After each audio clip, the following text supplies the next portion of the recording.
Screamride review. This is my personal review on Screamride, which I did on Xbox One, and it's actually a fairly decent and cheaper priced family game that many of the younger and even older individuals will enjoy. It is the spiritual successor to RollerCoaster Tycoon set in the future, split into 3 different campaigns for everybody. First up, we have the Screamrider campaign, which I had a lot of fun with. You're essentially just riding the coasters and trying to survive, get the most points possible, and basically continue on. Though I did have some issues actually on all these campaigns getting commendations, which basically let you progress into the different series.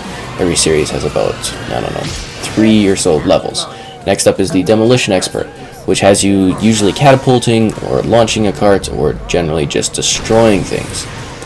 Well, this one is fun and the physics are amazing, kind of like the Crackdown demo we've seen in the past. They're definitely teasing physics here. The catapult is actually kind of hard to shoot, and it's not a lot of fun to get it going, but once you get the hang of it, it's pretty cool destroying things. But even then, it doesn't quite ever go where I want it to. It's kind of like lower or higher, and you can also adjust the propulsion and how hard it's going.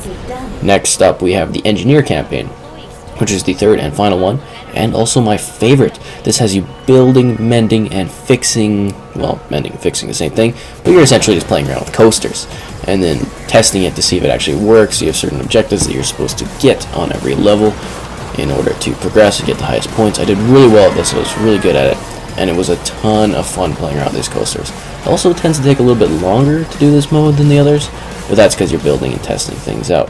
Finally, we have the Sandbox mode, which is where the best things are going to happen, especially with the online space of people sharing, creating, and making unique coasters for everyone to enjoy.